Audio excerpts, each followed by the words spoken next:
Where are they? Who is doing the maths? Are they dead? It's been nearly a week since a fire tore through a block of flats, killing at least 79 and injuring many more. Dozens of people are missing or unaccounted for. Residents are outraged as they struggle to get answers from the government, leaving politicians from the top down on the defensive. I'm Femi Oke. And I'm Malika Bilal. On Monday, Britain held a minute of silence for the victims. London's emergency services were among those who observed the remembrance. London Fire Brigade posted this picture on Twitter saying staff across the brigade joined the rest of the country for a minute's silence at 11 a.m. to remember those affected by the Grenfell Tower Fire. But anger is not likely to die down soon. Protesters marched on Downing Street chanting slogans like "May must go" and demanding a response from the government. While some people critiqued the protests, Parveen, in a tweet, says people didn't storm Kensington Town Hall. They just want answers, and they want them now, not in 2 to 3 years. And we're getting our very first look at the destruction inside Grenfell Tower. Brandy Sari posted this video on Twitter, released by London Metropolitan Police, and you can see burned out flats and debris scattered around. In a statement posted online, London Police explained that they are working with victims' families as part of the identification process, but that it is an awful reality that some people may not be identified due to the intensity of the fire. The Grenfell Tower Fire has focused attention on London's social housing crisis. Located in wealthy Kensington, the 24-story public housing building and its 600 residents stand in stark contrast to the world around them. It's one of many government-owned buildings remodeled under an urban regeneration plan in order to increase the number of units while making it more appealing to private tenants.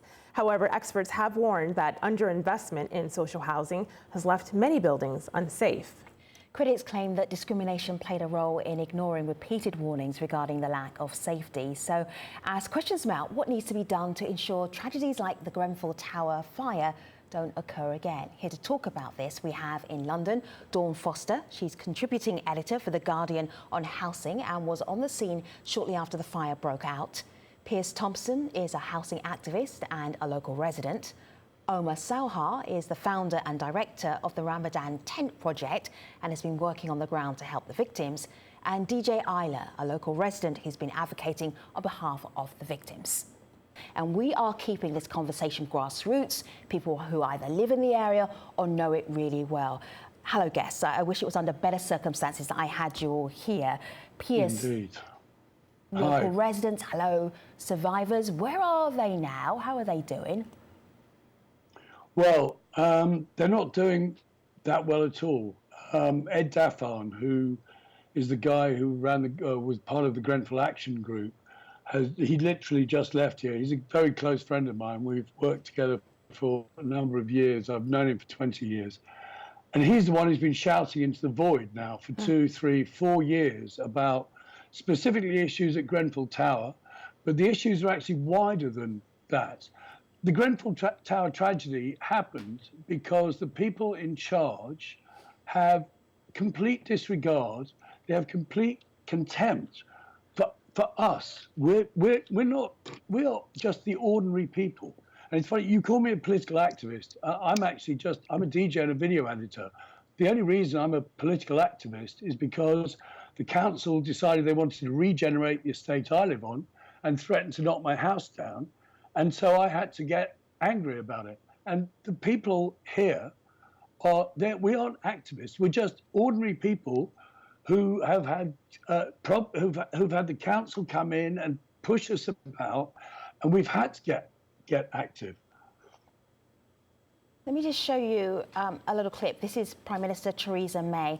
This is her speaking to Sky News in the last 2 days. Have a listen to this, Isla. We are committed to ensuring that people are rehoused as far as possible within the borough or in neighbouring boroughs. Some people may actually want to go to another part of London where perhaps they have a greater support network, where they have friends and relatives. We are ensuring that within 3 weeks people will be rehoused so they have a home to go to. 1 week in, Isla, what have you seen? No government help for a start, so I don't know about this whole 3-week thing. And I've also seen families are everywhere, and they they're not, they don't have, they've been told that they have to be out of where they are. Obviously, I can't say where they are, but they've been told that they have to be out by, first it was Tuesday, then it was Friday. I've heard that they've been that they've been offered places in Portsmouth, or out of the borough. So for Theresa May to say, oh well, I think that they might want to go out of the borough. I would like to see the people that don't want to be in the borough, and then I'll be happy. For people who don't know the UK, Portsmouth is, what is it, a 2-hour train ride from London? 2 hours it's on away. the coast.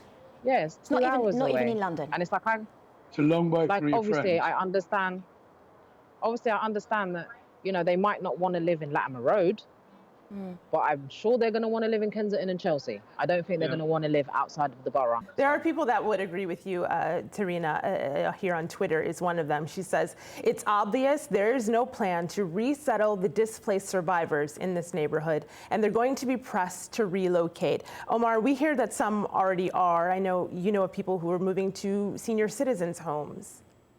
Yes, I mean, there's been cases where you've had people put into old people's homes. There's also another case, as DJ Isla has mentioned, a gentleman has been moved to Preston, which is outside of London, which is not even in the borough. So Theresa May has done several U-turns in the past couple of days. I'm not sure whether she's still spinning in her head.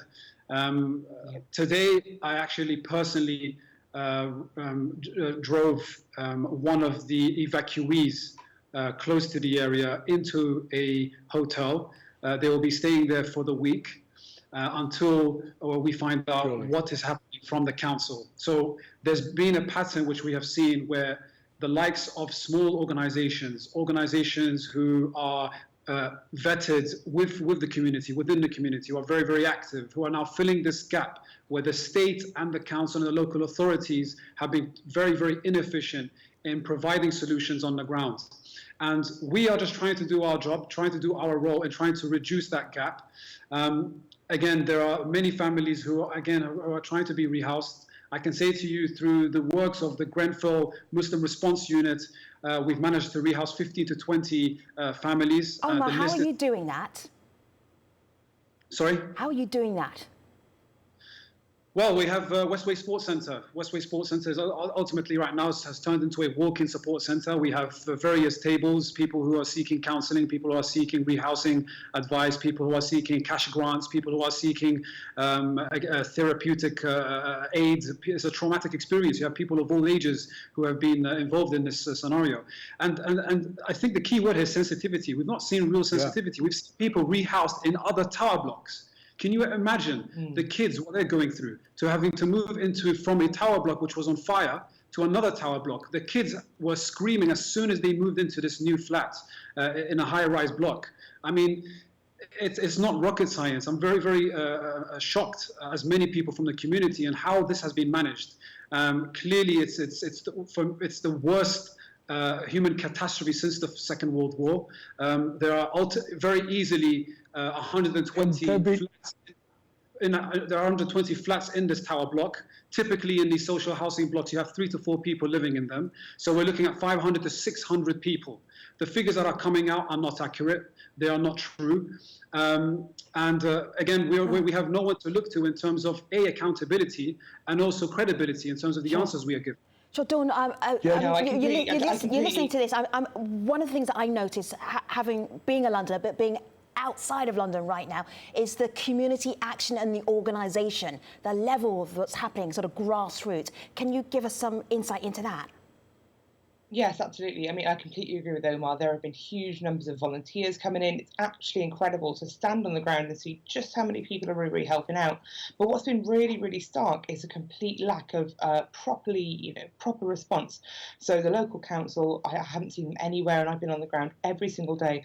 I haven't spoken to anybody who's had any proper engagement with the council. Dawn, you haven't spoken to anybody from the local council. Nobody. We haven't seen anybody from the local council here at all.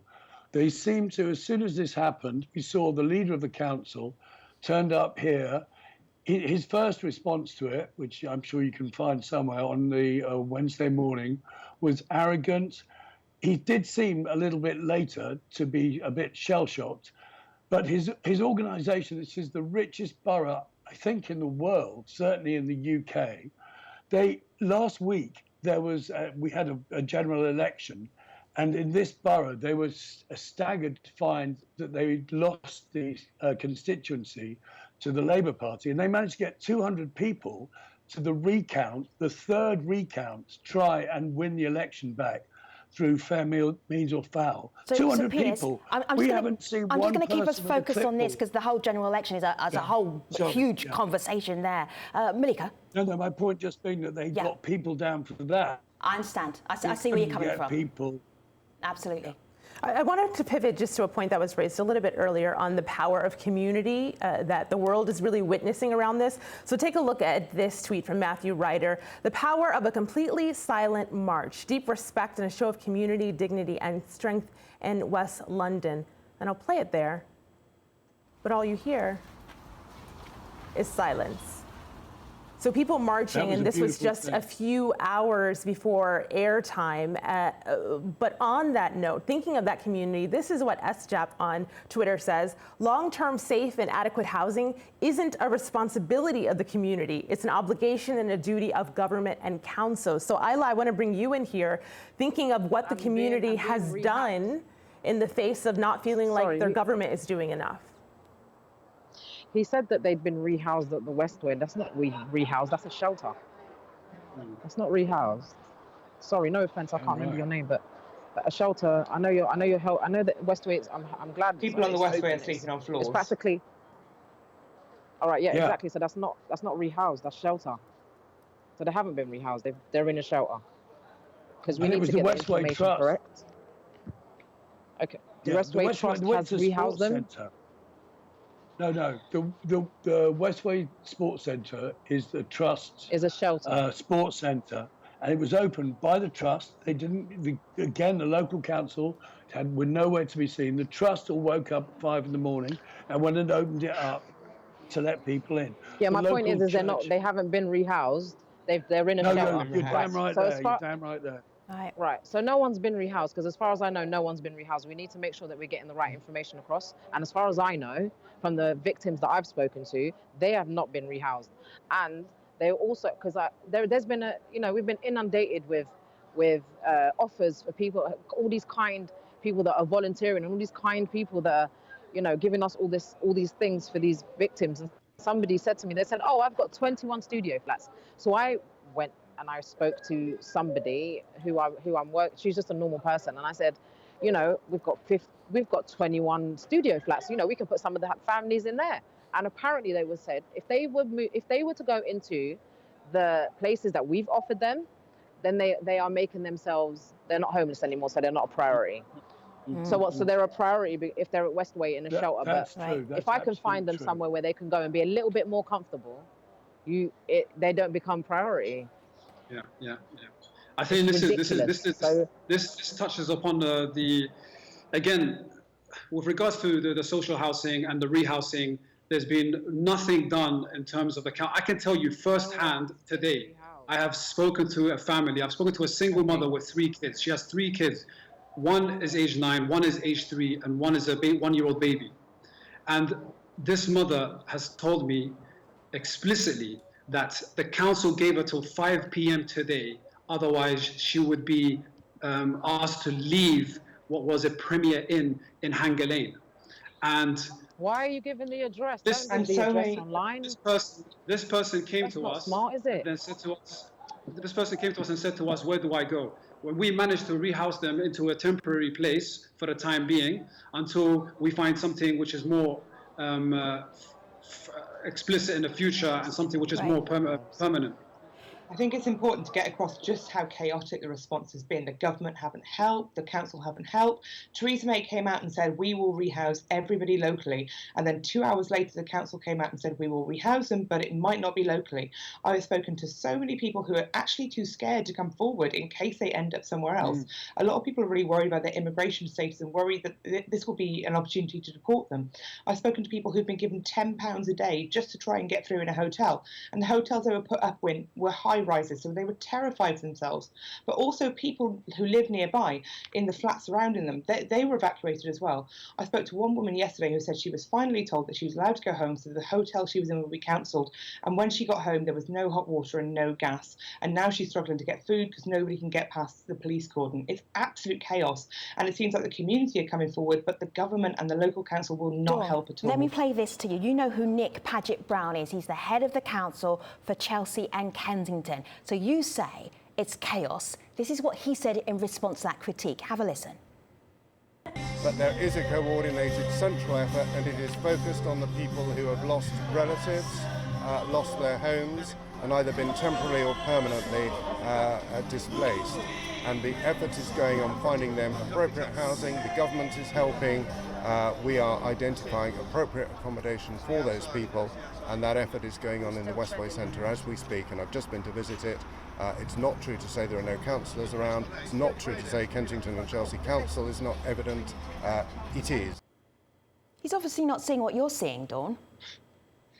It is absolute nonsense, because because yesterday the government announced that Kensington and Chelsea Council had been so chaotic they were having the entire responsibility for this withdrawn, and now councils around London, Ealing Council, my own council, Lambeth, etc., they're all stepping in because Kensington and Chelsea were way too chaotic. So I think at this point it's unbelievable that nobody from the council has resigned, but it's also really important to point out that the council had the responsibility withdrawn from them because it was so chaotic. People online are widening this out to look at the bigger picture. And Pierce, I want to give you this tweet. There's a discussion about urban regeneration, which is a term not known all around the world. In some places, it might be called gentrification. This is what David says that term means. The same thing has been happening throughout the UK, i.e. trying to renovate poor quality housing rather than replacing it. What does this tragedy say about... Go ahead. That's not what regeneration... That's not what regeneration means. Regeneration is newspeak, like from the George Orwell book, 1984. I live in an estate. It's about 6 hectares large. It's got about 700 homes on it. We're in Kensington, which, although these tragedies can happen, it's one of the richest places in the world. Now, when they come here and say they want to regenerate it, what they actually mean is they want to demolish every single home, the pub, the church, the village, the kind of local square, the local shop. They want to knock it all down, and they want to build 3 times as many houses. And those of us who are lucky enough to have a very, very secure tenancy can come back, and most of the other homes will be sold certainly to incomers, probably to people who will never ever live here. And that is what regeneration means. A lot of us here are saying it's a euphemism for social cleansing. And not only do they come in with these crazy plans, but they treat us with contempt and disregard, the same contempt and disregard they treated the people in Grenfell by not paying enough attention to the cladding or to the refurb and giving them cladding they hadn't even asked for. And I would be not at all surprised if in any other city, anywhere in the world, that's suffering from really high rising property values, they must have the same situation arising, because this is a global problem. We're just ordinary people. We're just like, we have messy lives, we've got kids, we're late for work. We're not activists, we're just people, and they want to knock our houses down for whatever this crazy purpose is. Yeah. All right. Now, I want to go back to Isla. Isla, if you look at the background of your shop, we can see activity going on literally as we are on TV right now. Where are you? Can you explain what you're doing? I'm at the storage that's apparently being threatened to be closed down, and this is the only place that's actually giving the survivors the things that they need, and they're being threatened to get shut down. Sorry if I'm not interested in the political side of it. I'm not here to speak about the political side of it. I'm here to speak about the people and what the people need and what everybody needs right now. And it's like, everyone's jumping ahead to what political and where they're going to live. How about what they're going to eat, and how about what they're going to wear? Why don't we just start there? Why don't we just start somewhere really, really simple like there? I'm at a storage that's about to get shut down. I don't know if anyone's been watching what I do, but I've been going to various different storage places who continuously tell me, oh, sorry, it's been shipped to Greenford. It's been shipped to Harlesden. it's been shipped everywhere else. This is one of the not the only one of the only ones that's really helping me help, and all the look at all the people that are look at all the people that are volunteering and making sure everybody Move the camera slowly, gets Isla, slowly, so that we can actually see it. Yep, they get really what they slowly. need. Look. Very, very slowly. We see them, we see the boxes. So if you're saying what our focus should be on right now, it's on the survivors, the victims.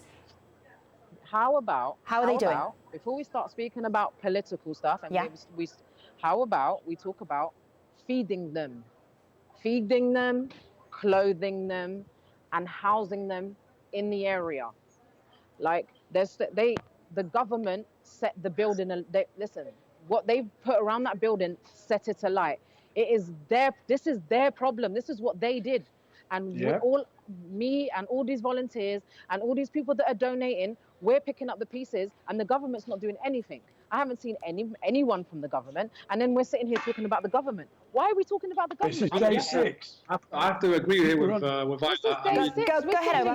You lot are talking about the government. I don't care about the government. I care about these people that need their stuff. These people on day 6 that still don't have anything, and you guys are trying to shut down this place. You're trying to shut down Acklam Village. Acklam Village cannot get shut down, because if it gets shut down, then all the people, I don't know where they're going to get the things that they need. Do you? So Isla, you're not the only one that feels like this. I want to share a couple of tweets. This is Karen Mason. Have a listen to these tweets. People are watching this show and they're excited to finally be hearing this on television. So this is Karen, who says, these displaced people have no possessions. They have lost everything, and £5,500 is not going to rebuild their lives. And that's a reference to what the government has said those displaced in the fire will get initially. Another person, this is Bahri, who says, mending the displaced broken lives is going to take a whole lot more compassionate mission than just hotel vouchers. Omar, I know you were trying to get in there, but what do you make of these people's sentiments? Look, we've got to be very sensible, and we've got to take things one step at a time. And I think it's 100%. The priorities right now is food, non-perishable food items, warm food, hot meals, to give with dignity, to give with care, to give with love and mercy, clothes, baby products. These things, they have urgent needs. They left the tower with left the tower with bare feet. But nothing. They left the tower with nothing on them. They have no ID. It's all been burned. They have no bank cards. They have nothing, absolutely nothing, just the clothes that they are wearing.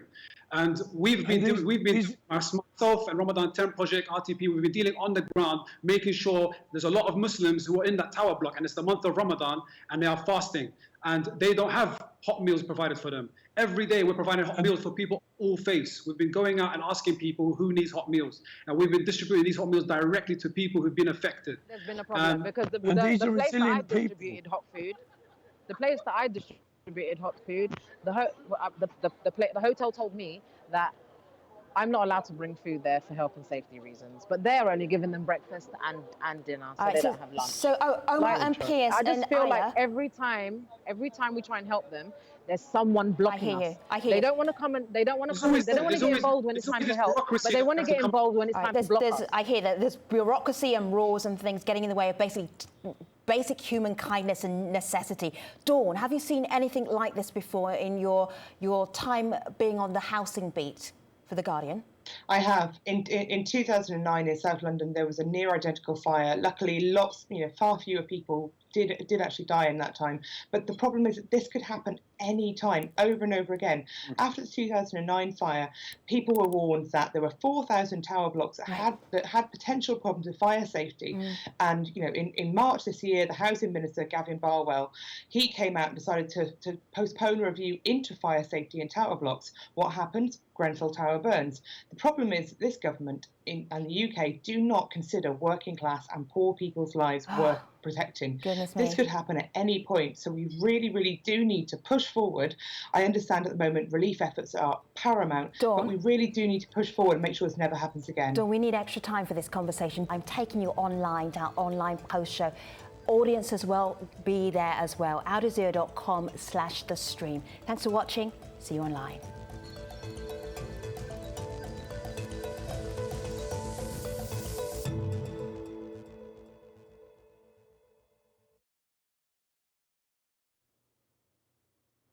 Hello, everybody. So much to talk about. Oh, my goodness. We could do a week of shows and still not get to the heart of some of these issues. Let me show you something, guests, here. This is Social Flow, which looks at social content and basically monitoring what's happening on Facebook, on Twitter. And they helped me work out where are we in terms of people paying attention to the Grenfell fire. So this was the day of the fire. Over 2 million people on Facebook, 0.4 million people on Twitter. And then as we get back down to today, June the 19th, you can see the interest has dipped. I'm just wondering, Isla, is this a problem? People's interest dipping in terms of what's happening? Absolutely, it's a problem. Right. Absolutely, it's a problem, because you know what happens is when it happens and it's, you know, it's a tragedy and it happens and it's, you know, it's brand new, everybody wants to, it's like almost jump on like a buzz. And these people are suffering. These people don't have anything. There's still people that don't have stuff. There's still people, I'm still getting messages from families saying, we need underwear, we need trainers. Like, I contacted G-Star. I don't work for the government. I'm a DJ that DJs for G-Star, so I got them clothes from G-Star. Yeah. There's a girl, Tasha. Every time one of them comes around, I have to lend them a pair of socks. This girl Tasha is a normal person, and she's got Reebok to send all the victims trainers. Why are we doing it? Piers, why is the government not doing it? Piers, go on. What did you want to ask? Like, I'm not. Listen, I don't have 5 million. I don't have a fund. I don't have. These are just. Sure, I get you. You're making a very powerful point. Let me just allow Piers to jump in. Piers, go ahead. Because these are resilient people. This whole thing, we are just ordinary people. The people who live here, we're not. There's a little girl who came out of that tower and got on the bus in her pajamas and went to do her chemistry exam. The community around here, you know, it started by 2 o'clock in the morning. The Latimer Centre was open. It rolled out. First, people came out of their houses around here, then from the rest of the borough, then from the rest of West London, then from the rest of the whole of London. Then they started coming from Cambridge or Preston. Now they're coming from all over the world. We've had no help. Just to watch the way people self-organise, like that little girl with the Reeboks. I mean, we need some help. And this community is very strong. We've always been tight. They can try and knock all our houses down. That made us tighter. This has made us even tighter. The silence on that walk was amazing. We need the basic infrastructure help from the government. Or a government. I want to share one thought, and I hear you, Piers, and I want to share this thought from Sabit on Twitter, who says an independent investigation should be done. Victims should be compensated properly. Now, this person is tweeting us from Bangladesh, so perhaps doesn't know that there was an inquiry that was announced. But Dawn, is that enough? What will that mean for the victims, and what will that mean for the future? Will that mean that we won't see another tragedy like this?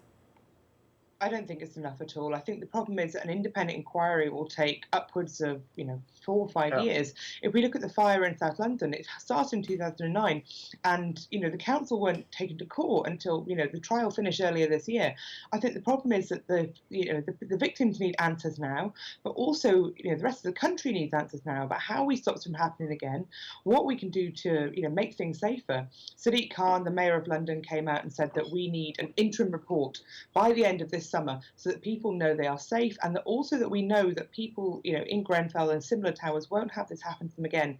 I don't think it's enough. I think the government have a lot to answer for, the council have a lot to answer for, and so many people around the country are very, very worried at the moment. Let me just play you this clip. This is from Kareem Dennis. Yeah, go ahead, Omar. Go on. Yeah, so I just want to talk about the key word here of compensation. Yeah. And I think, another thing with this, which the council has not really, we're not seeing leadership. We've not seen leadership on the ground. And you're saying this, Omar and Piers and Isla and Dawn, you're saying this, I'm thinking, why? Why is this? This is not okay. Omar, why? Look, very incompetent. I'm not interested in the question of why. I'm interested in the question. No, because you said you need it. You're not seeing leadership. Why are you not seeing it? I need to know why. Right. You have to be interested. You care. Okay. That's for later. Right now, what is leadership is for later? I don't think so. Omar, go ahead. No, sorry. The blaming is for later. I'm not blaming anyone. I'm just asking why. I think the leaders are. The leaders are the community. The community are the leaders. That's right. That is who The leaders are. The leaders are the community. There is nobody else. Why are we having this conversation? Okay, who is it? Which government or any official or any charity or anything are the go-to people right now? Name them right now. Name it. I can tell you right now that National Zakat Foundation is giving out grants to families I've mentioned the Zakat Foundation. We know what the Zakat Foundation are doing, but who is in charge of making sure all this stuff and you and I, the community, volunteers, the human beings, the community. Right. That's who's in charge. I think one of the problems as well is that the council they actually pay an emergency planning officer, and whoever that is, at the moment clearly hasn't, managed to get an emergency plan in place. The council and the government should, when there is a disaster, be able to come in and do this sort of thing. It's like watching Hurricane Katrina. Poor people have had their lives put at risk. They're out on the streets, and nobody is helping them whatsoever. And this is exactly what it feels like for the UK. Right. I mean, when they have a terrorist incident, they have a COBRA meeting, which is basically all the bigwigs, whoever they are, sit in a room and sort out what's going to happen. Right. I mean, nothing has happened like this in the history of Britain. No, there's no tower block which all floors have gone up in flames, and what do the local council do? And this is where the community come in. This is where local organisations, people who are on the ground every day, who've been there every single day, who weren't there just for the first day for the PR pics and the media, but they're there every single day. People who've been there from early hours of the morning to late hours in the evening, away from the site, ensuring what needs to be done, planning, execution plans. There are legal advisors on board, working pro bono, ensuring that the council are not cutting corners, ensuring that the people are safeguarded, ensuring that people are not given £50, £100 to survive on a family of 5. That is ridiculous. Right. We're in London. Yes. What are they doing? I'm wrapping up this conversation because it is clear that you all have a lot to do and a lot on your plate. I just want to round up with all of you about what do you need and what do you need now. Dawn? I think the government at this point will need to urgently look at how we are housing people. For years and years and years, we have been selling off social housing, we've been selling off low-income housing, but we've also been allowing it to run down really slowly and regenerating it in the way that we've seen, very, very dangerously, pushing communities out. I think our entire country, and especially the government, need to look properly at how we house people and make sure that people are housed properly and they have proper housing rights. All right. Pierce, what's needed right now? Right now. Right now, it's the small stuff. Things like families of the victims need to have their visas approved so they can come and pick up their loved ones. We need trauma counselling. I mean, both my daughter and other people in the house are traumatised by this. She went back to school this morning. I don't know how they read the register out.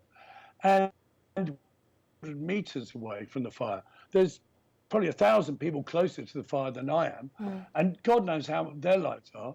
We need the small stuff. We need someone to come down here who's got some idea of a disaster like this, with a list, and get these things sorted. DJ Ali said feeding people, stopping the stuff that's been offered up rotting. Sure.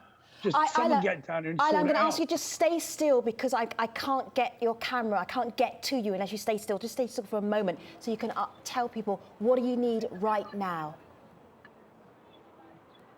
What we need right now is we need for the centres to stay open that are helping the individual, the survivors. They need money. They need support. They need to know that they're not going to be shipped out of the area, and we need justice. Like, they were set alight and burnt alive, and we need justice for that. We need it, otherwise this area is not going to rest. We're not going to rest. We're not going to rest until we still don't have a missing count. We still don't know who was in the building. We still don't have the name. But there's so much that we still don't have that we should have had by now, on day 6, 7, whatever it is. Come on, we should have this information by now. Who is in the tower? Who's missing? Who's been found? Who's, even if they've been found, in the building, count how many bodies that you've been found, and let the people know, let the families know, let their friends know. That's what we need to do immediately. You guys are jumping like 20 steps ahead. Okay. All right. Isla, we get it. I know we interrupted you helping the neighbourhood You are a community leader. Thank you. Omar. Yeah, it's being shut down. They're trying to shut it down. They're trying to shut down. And maybe this conversation might help. I'm hoping this might help. Omar, what do we need right now? What do you need right now? Right now, I mean, we need to allow the families to mourn properly. We need to find out the list of the members of the families and the victims who were in that tower, to take out these bodies, to identify them if they've not melted already. Some are saying that we can only identify them through their teeth because of the extent of the temperature of the fire. We need to rest these souls. We need to bury these people. We need to allow the families to move on, to gain closure. This is such a difficult moment. They're up in the air. They don't know exactly whether who's survived or who's not survived, and what part of the bodies is still remaining. We need to gain this closure first. Then once that has gained closure, then we need the support. And trust me, the family, the victims, they have the support from the community. We will work until we gain justice. We will work until there is social justice, social equity brought to all of the families and the victims. We will not rest. We will ensure that both on a legal front, in terms of pastoral care, trauma, counseling, financial aid, clothes, food banks, everything, the community will rise and the community will come together and will be united from now forward. Sorry, can I just say one thing? Guys, we're wrapping up because we're going to fall off the internet, and I don't want this to be a conversation that stops mid-sentence. I'm going to leave the last word with Malika, and we have not lost touch with you. We will keep in touch with you online and offline. Malika, what do you have? I'll give it to Melissa on Twitter, and she wants to thank you all for having this conversation. She says it's been important to go beyond the sound bites, to hear your real exchange, and thanks for giving the audience time to think about what you had to say. Thank you so much, guests. We really appreciate it.